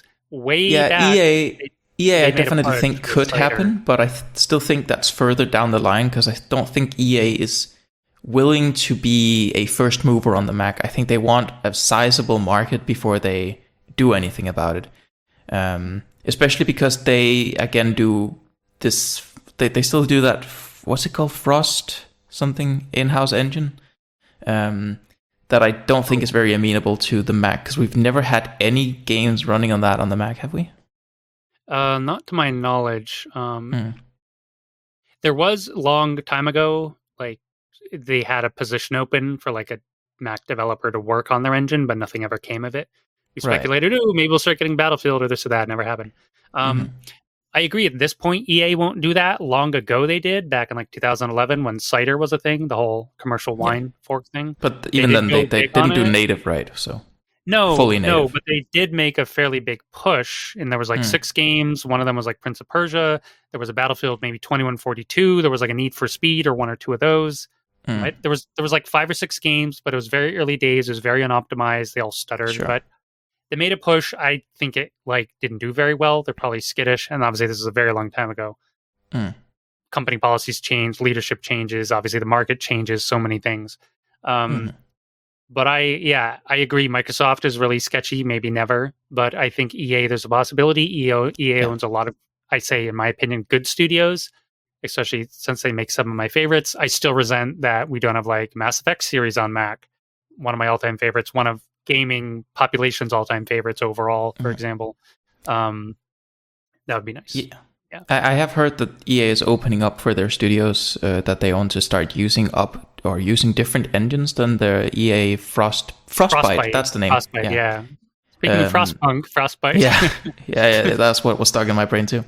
But yeah, I've heard they're opening up, allowing their studios to use different engines, so that could be a hope, because I really don't think Frostpunk Frostbite would work very well right now in its current form. I think they would have to do a lot to make it run well, even with the tooling that Apple has made lately. It's interesting because as far as I know, the next Mass Effect and I think even Dragon Age are being made in Unreal Engine 5. Yeah. The next, speaking of another studio's games we don't have, and I wish we did, CD Projekt Reds. I mean, okay, we have Witcher 1 and 2. We don't have Witcher 3 or Cyberpunk, even though both of them run through Game Porting Kit or Crossover or whatever. They're also Project Orion, which is their Cyberpunk sequel, already confirmed. Next Witcher game, I forget what the code name is, also Unreal Engine 5. Both of them are. So that also down the road, because some of these games we just talked about now, more than one of them are Unreal Engine 5. I forget which exactly, but a couple of them are on the list of whatever 17 games we just talked about. So sort of that foundation of Mac games, Mac used to have a good history with Unreal Engine. It just fell off the cliff for a while. So, back in 1999, even with, Deus Ex and Unreal Tournament and blah, blah, so many games. So, yeah, my hope is, maybe now a lot of these games made in other engines, like in-house engines, whether it's Frostbite or CD Projekt's Red Engine, as it's called. Now a lot of them are moving to Unreal Engine 5. So I'm hoping, let's say 2 to 3, maybe in 5 years from now, when some of these major games come out, they'll just be on the Mac. Ta-da! We can hope. Or I can. But I mean, it's worth noting that engines aren't everything, right? And even when we've had a long period of time where Unreal Engine 3 and 4 were perfectly fine on Mac, but a lot of games made in it still didn't come to the Mac, right? So even if the engine has perfect support, that's not everything. No. But I definitely think that there's a good chance that we could reinvigorate Blizzard's interest in the Mac. I think that now that Valve is seeing that Apple is taking it seriously, that there's a good chance Valve could be more focused on the Mac again. And CD Projekt Red, I definitely think, could be a potential ally of the Mac gaming side as well. Especially with their history, as you say, right? Yeah, they did. Witcher 2 was a port by, oh my god. They were like the third or fourth tier Mac gaming studio, and they hardly did anything. It gave me the V or something. Virtual programming. They didn't do the whole port, they just helped with it. And it was unclear in what capacity. It was on their website, like, we helped bring The Witcher 2 to Mac. I was like, who knows how much. Witcher 1 was internal and by CD Projekt, but through Wine, and it was kind of janky. They cleaned it up. And then, of course, we never got Witcher 3. But it runs fine through crossover and whatever. So, they have some history on Mac, which is what gives me hope. And that's some history plus Unreal Engine 5, Mac, blah, blah, blah. Then, it's more promising than if they had stayed on their own Red Engine, which is apparently a no-go, because that's what Witcher 3 and Cyberpunk were made on. So I do think the Red Engine could be made to work with, like, especially because it runs so well through crossover. That tells me that, like, the foundational, the building blocks to make it possible are there, right? But Unreal Engine probably gonna be a good thing for this. Sort of depends what features they're using, because there are currently some features of Unreal Engine that, while they do exist on the Mac version of Unreal, they run terribly compared to the Windows version right now. Right. And Epic hasn't seemed to be interested in improving that for the past several versions of Unreal Engine. But I will say this as well. While there's been a lot of dispute and bad blood between Epic and Apple, that seems to not really affect the engine team. The engine team has steadily pushed out updates for the Mac, improving various aspects, even if there are some features that are still lacking behind in performance, right? A lot of fixes have happened, a lot of improvements to performance and feature like additions and stuff. The Mac has still seen love on the engine side, even if Epic as a totality, the big corporation with the lawyers and everything, have had big fights with Apple. So I mean, it's just about money at the end of the day, and I don't blame Epic, even though I think both Apple, I think both of them are to blame in different ways in this whole dispute. I think Epic a little more because they're like the attack dogs, They certainly also tried to like rile up public attention negatively towards Apple in a way that was kind of unfair towards people's perception of things. Like, if you just listen to Epic, you gotta skewed. It was like distasteful, little one side. Like, a little, come on, you're like a CEO of a $1 billion company. Okay, you're only worth like 15 billion to Apple's bazillion, whatever. But come on, like you're acting like you're the homeless guy in the street getting beat up by some rich dude or something. It's like, come on, man. Anyway, I don't dislike Tim Sweeney. I just think he's a bit of a like showman, and he can come off as basically kind of a jerk or a doofus sometimes. But I got a lot of love for Epic and Unreal Engine and their end games, and yeah, I just hope that can kind of be sorted out and everything moves forward more smoothly. I think in the EU they won something, and Fortnite will come back to the Mac or iPad or something. Only in the EU. I mean, alternative app stores and app distributions is a legal requirement in the EU for companies with the potential to be gatekeepers. And then you have to go into a huge legal discussion about what a gatekeeper is. But disregarding that, Apple is considered a gatekeeper, right? Which means that, Epic can put the Epic Game Store effectively on iPhones and iPads. They haven't done so yet, but they're saying that they're looking into either doing direct app distribution where you just download Fortnite from their website, or having their own little Epic Game Store on iPhone and iPad. I don't know if they've said that they're going to bring the game to Mac again, because the Mac has never had any issues from Apple's side, right? There's never been anything preventing them from having Fortnite on the Mac. It's only because they weren't allowed to have it on the terms they wanted on the iPhone that they then also removed it from the Mac, because they were spiteful, I guess. Basically. Towards Apple, and then by consequence also towards their users on the Mac, which that's a little annoying for the people who played the game on the Mac and wanted to keep playing it, that the dispute with Apple caused them to also hurt their users, but that's a whole thing, right? No matter what, the EU laws mandate that the game should at least be available, if Epic wants to make it available, of course, on iPhone and iPad, so maybe that'll also make them bring it back to Mac. We'll see. I don't know if they've made any public statements about that. Sure.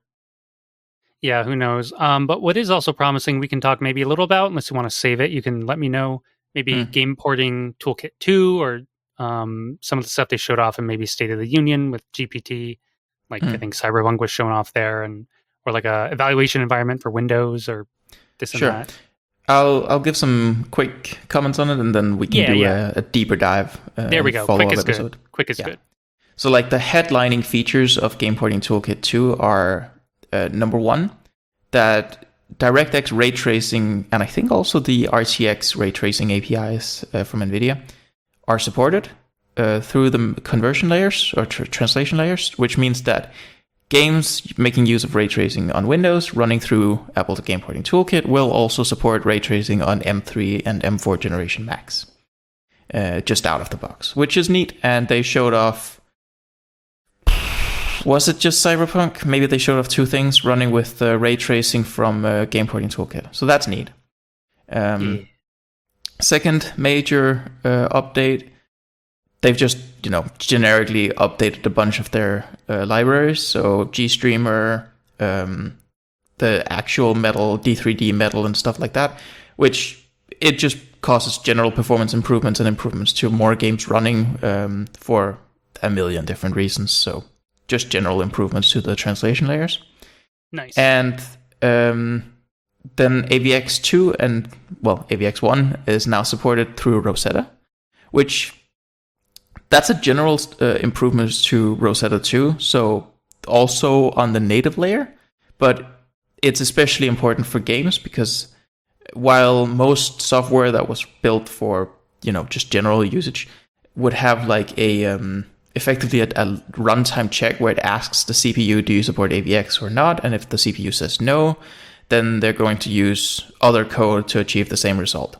A lot of games in more modern times would just assume that the processors that were going to be fast enough to meet the minimum system requirements would have AVX anyway, so they just always used AVX instructions, and it would just crash if it didn't have them. AVX is part of the x86 Intel instruction set, sort of like an extension to the instruction set. So it was not originally emulated by Rosetta, but Apple has added support for it in Rosetta, so it can now translate it to ARM instructions and run on Apple Silicon. This, of course, means that more games are going to be playable through Game Porting Toolkit. This includes, for example, Ratchet and Clank: A Rift Apart that now runs. But it actually also has impact on somewhat native games, that is, games that are made for macOS but not for Apple Silicon. An example of that is Mafia 3. Mafia 3 had a native Mac port that ran fine on Intel machines, but for the longest time didn't run at all on Apple Silicon chips, because it made use of AVX instructions. The native Mac port now runs on Apple Silicon on macOS Sequoia. Oh, cool. Yeah, and that's the improvements to Rosetta. And it's possible to backport these improvements from Rosetta 2 from macOS Sequoia into macOS Sonoma. If you don't want the full beta of Sequoia and you're too scared it's going to mess up your system, you can do that. I still recommend against it because you're still running beta software at that point, right? But it is more limited what beta software, but it does require turning off system integrity protection and all sorts of things. So if you can wait, probably just wait. But that'll work. And then a lot more games in general run through the game porting toolkit now that we can deep dive into next time. And exciting. Stuff. Yeah, there can be a more tech-heavy episode, whether it's with a guest or with you and Sam or whatever makes sense. Yeah. And of course, we could probably dedicate a whole episode to Apple Intelligence, all the pros and cons about that. Some of us are more for and against it, and obviously there's general concerns, I think, whether you're for or against it, like that are interesting talking points. Another little headlining technology thing that I also just want to quickly mention and then maybe deep dive into later. Yeah. When companies like AMD, NVIDIA, and Intel update their upscaling technology, like XeSS, FSR, what's the NVIDIA one called? DLSS.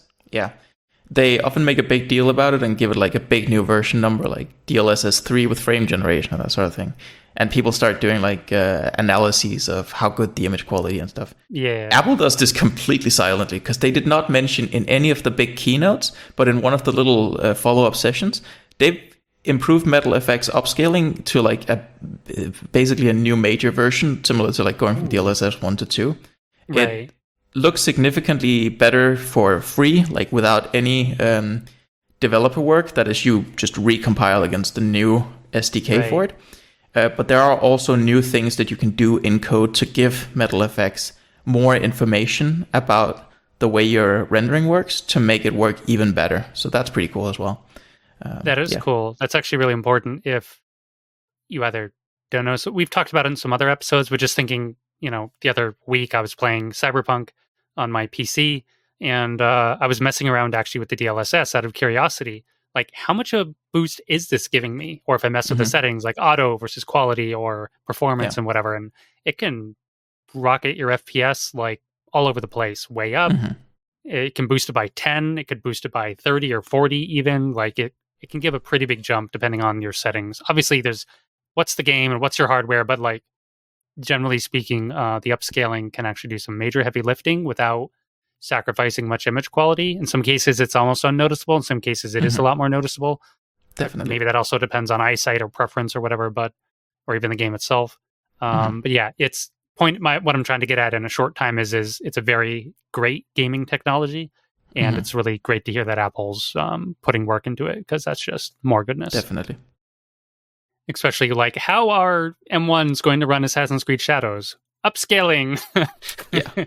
I mean, it's definitely going to be part of the answer to that, because even major new console and PC games are developed with upscaling in mind, meaning that, even pretty decent hardware isn't really going to feasibly run the game without upscaling. Like, you're going to need like a 4090 if you're doing that, right? Yeah. So when they advertise like 60 FPS or 120 FPS, like they have these graphs like, here's your hardware, here's our game, here's what you can expect performance-wise. Those numbers are with upscaling on. Yeah. Without it, they drop a lot. Microsoft also recently announced a new upscaler built into DirectX that doesn't rely on the vendor APIs like AMD and NVIDIA and stuff. So upscaling is definitely important in the future of gaming landscape. Right. So. Yeah. It just makes sense. Like, I guess it's a hardware and software thing in combination, perhaps, or more of a driver thing. Yeah, there's different implementations of it for different GPU vendors. Like NVIDIA uses the Tensor cores on their GPUs to improve the upscaling quality.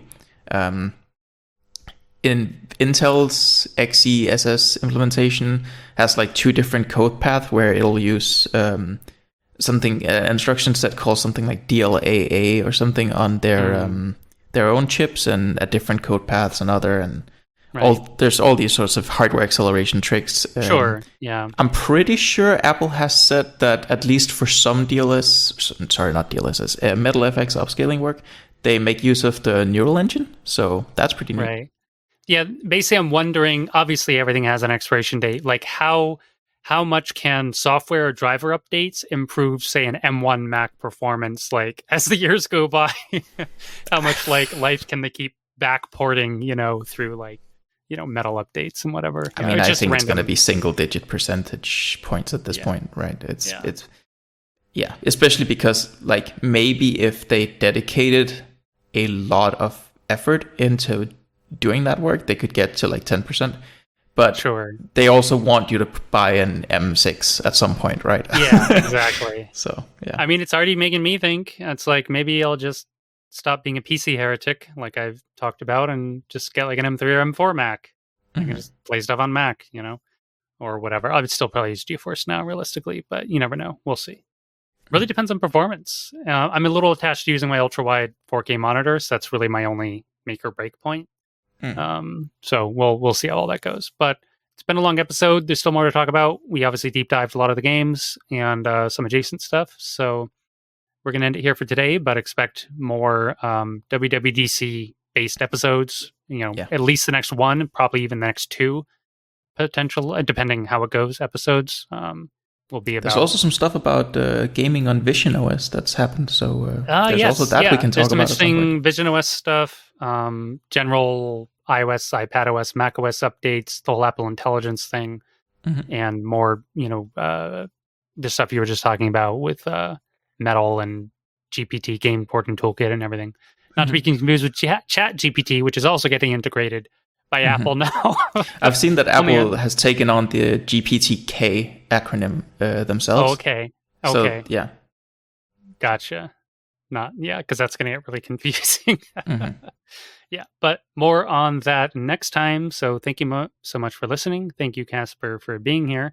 And we'll see everyone in the next episode. Yeah. See ya.